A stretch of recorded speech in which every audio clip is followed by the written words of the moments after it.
Neither David or I believe any of his family were able to come, but we do have several speakers who will speak on behalf of David and his good work over the last 50 years.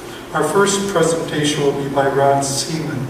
He is a board member of the Natural Resource Foundation of Wisconsin, I think also one of the founders of that organization, and has done many other things, but I'll keep it short for sake of time. The second speaker for David Ladd was scheduled to be Jim McCauley, who is representing the Wisconsin Conservation Congress and is an Iowa County conservationist. He is unable to join us today, but a good friend of mine, Ruth Loperdahl, who is the executive director of the Natural Resource Foundation of Wisconsin, will, I believe, read or at least comment on the words that Jim has given to her. So at this time, I'd like to invite Ron forward to speak about David Ladd.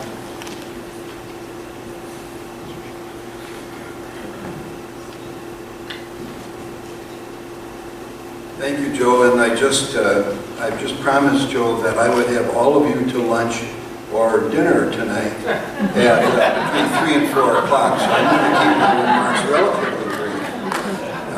And I know that you're not hungry, but you're just. We'll get to it though eventually. I just want to say greetings to all of you on this very special day for a number of reasons. And as you think about it, this is kind of a hot day.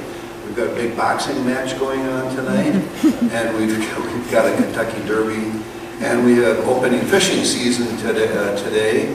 And in Dave Ladd's honor, I had to put a line in the water this morning at 7 o'clock, but I didn't find anything at all. Nothing jumped on my hook. But it was nonetheless fun, and it was fun thinking about Dave and what he would have done on a day like today as well. Well, as I said, greetings on this special day, and this special greetings to the family and friends and to our honorees here, and it's so hard to even begin to follow in the footsteps of what you have done, and we're going to try to show that Dave is also a part of this and has been influential in our conservation life. It's fun to be with I shouldn't say old colleagues, some of you would maybe hold that against me, but Peter Peschik, and of course I worked for George Meyer, an honor to do that.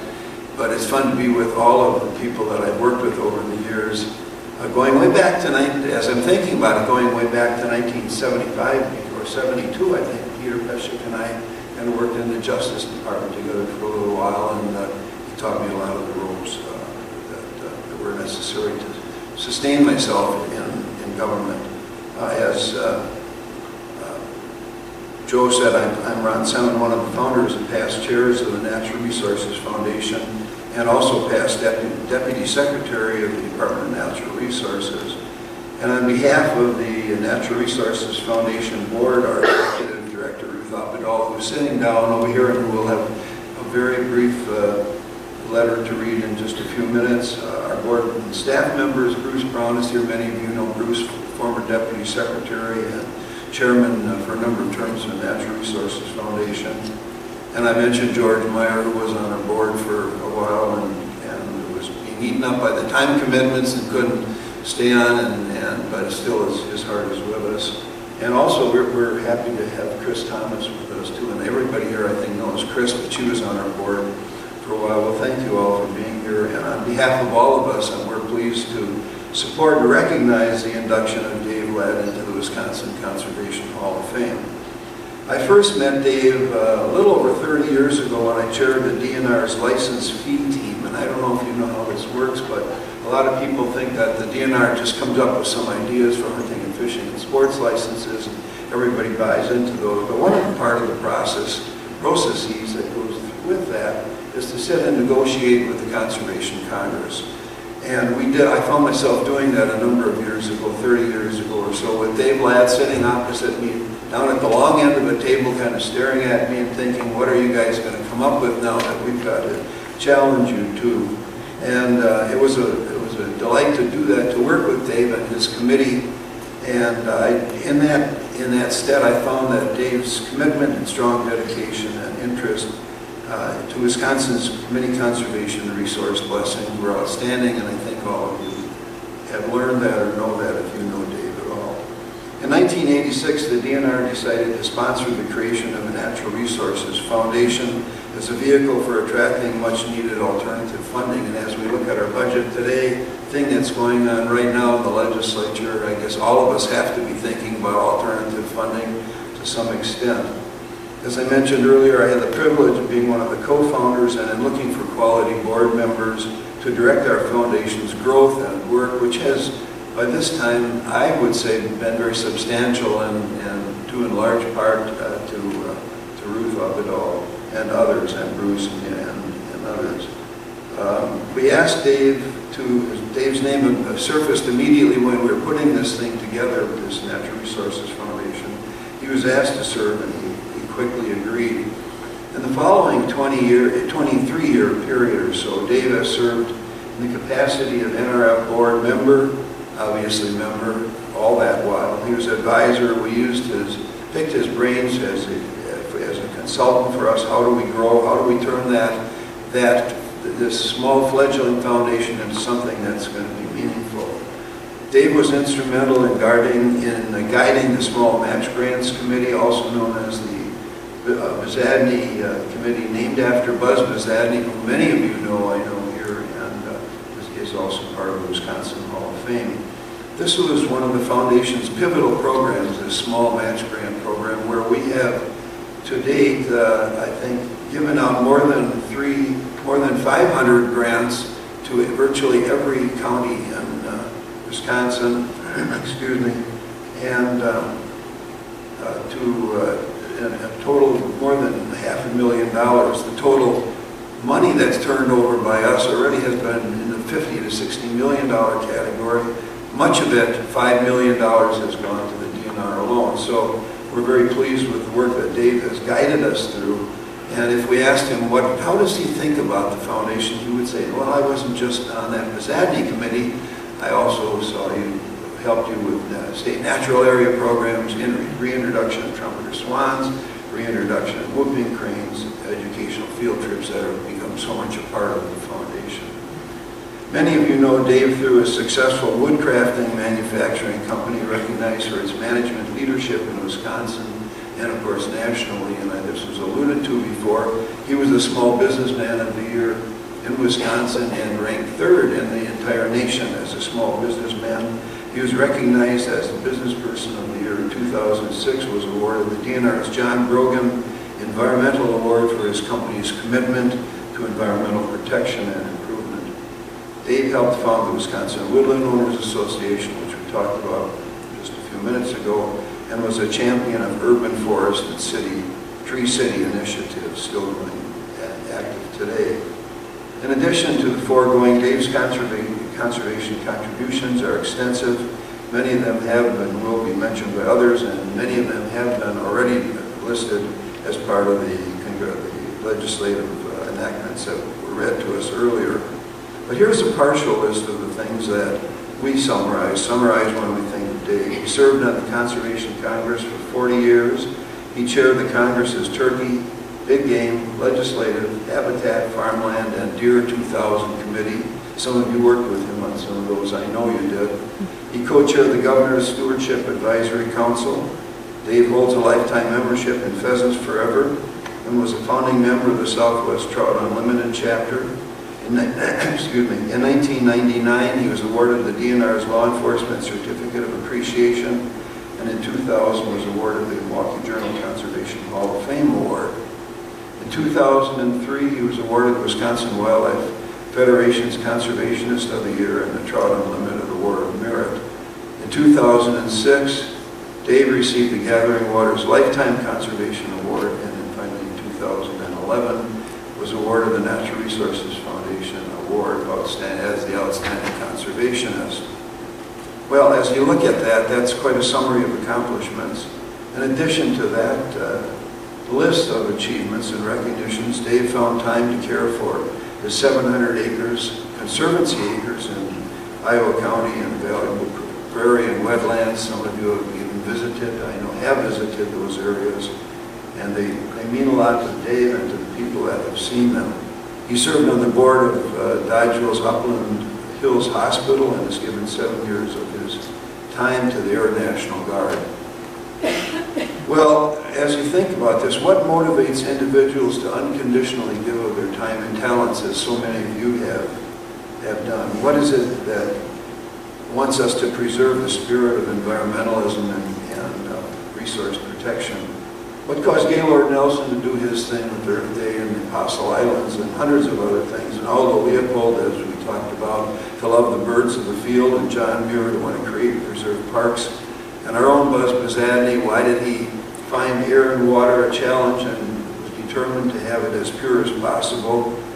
Why was Herb Benke, who was admitted to the Conservation Hall of Fame not too many years ago, willing to confront anybody who would weaken our conservation heritage? And as I think about them, my latest readings, I just finished, I think, my 13th or 14th book on Jerry Apps, who many of you don't consider a conservationist, but a great writer. He too, if you read the words in his writings, loved the forests, loved the trees, that loved the land that he lived on. So that list goes on, and those are all Wisconsinites. We're proud to say that. And I think that the factors that drove them are the same things that drove Dave Ladd and the others in resource protection: a love of the land and a belief in Wisconsin environmental ethic. Namely, if there is an opportunity to build, to preserve, to improve, we have to do that. We have no choice. And so with all of this in mind, we at the Natural Resources Foundation are most pleased to recognize Dave and his many contributions and accomplishments in caring for Wisconsin's conservation gifts, and we congratulate him on his induction into the Wisconsin Conservation Hall of Fame. That concludes my remarks. Jim McCauley did have a letter, and we're going to invite Ruth up now to read that as a part of our recognition of the work that Dave has done. Thank you very much.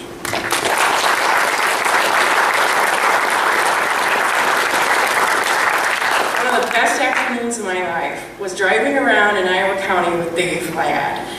He actually took me down to Walnut Hollow, where the first walnut trees were harvested to make the plaques that you would see that were used for lots of different purposes.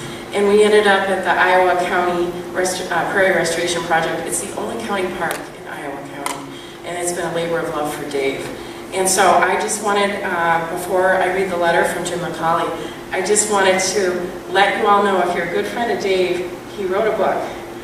It's about his life. And who else but a Norwegian would entitle a book, Ufta, what a ride. So I have a few of these here with me. If you knew Dave and would like a copy of it, he signed them to pass them on, and the family has asked me to share these with you. So just find me out in the lobby. I've been asked by Jim McCauley, who's the Iowa County Conservationist and also Iowa County Delegate to the Conservation Congress, to share his thoughts for Dave Ladd. My comments will be brief, as Dave Ladd's resume speaks for itself. Dave's professional and public involvements have always been based on natural resource promotion and improvement. But what doesn't show up in the impressive list of Dave's accomplishments is his true commitment in helping people become better citizens and better conservationists. Whether it's through the Children's Hunter Safety Program or helping his hometown to become a tree city, Dave was always willing not only to help, but to lead in those efforts. And all you have to do is sit in the Culvers and drink coffee with him, and he knows everybody who comes in. So Dodgeville, if you're going south on 151, just west of Dodgeville, make sure to stop at the beautiful prairie he worked on. Jim goes on to say, I think what impressed me most about Dave was no matter how busy he was in his business and family, he was also willing to help new landowners, to help them see the potential of conservation on their property. He was willing to help them develop a long-range plan for their property. These ideas that Dave gave so generously shared were based on his knowledge and practical application of a lifetime of his own experiences. I've seen Dave take his time to help dozens of young landowners develop their dreams. The reason I know this so well is because I was one of them. Yes, even though I'm a farmer and professionally the county conservationist, I learned so much from Dave on our own family farm. Whether it be the establishment of hardwood tree plantings, wetland scrapes, or prairie plantings. The knowledge and the land wisdom that Dave shared were the seeds for land management. His kind encouragement and patient guidance was the sunshine that helped ideas grow into living dreams. Many trees are growing. Grassland birds have habitat, trout have cleaner water, kids hunt safer, streets are more beautiful, and life is better because Dave Ladd shared his love of the natural world with others. Thank you, Dave, for all that you've done for us and future generations. Sincerely, Jim McCauley, Iowa County Conservationist.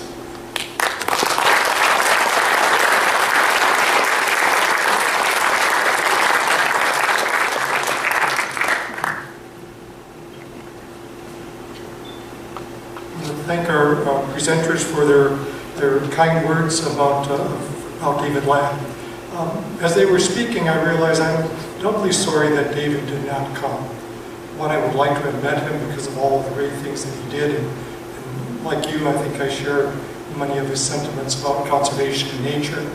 But more importantly, I thought maybe I could twist his arm a little bit about providing a shipload of walnut for us to use in our plaques in future years.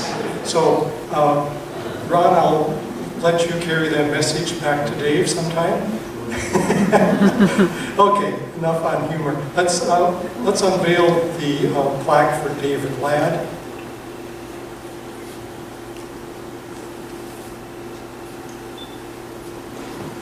And I'd like to present then the replica of that plaque to Ron, who I believe will take it back to David. Is that correct? Yes. And I will say, John, and to all of you, that Dave says thank you very much in advance. He did say that. His family is very thankful for the honor and appreciative, and we're going to convey this. We're planning on having our own celebration in Dodgeville, or that area, and we will be inviting others to duplicate just a little bit of some of this, but on a lower level. So thank you very much on behalf of Dave Ladd and his family, and I'm sure that you will cherish this, and his family will cherish this. Thank you.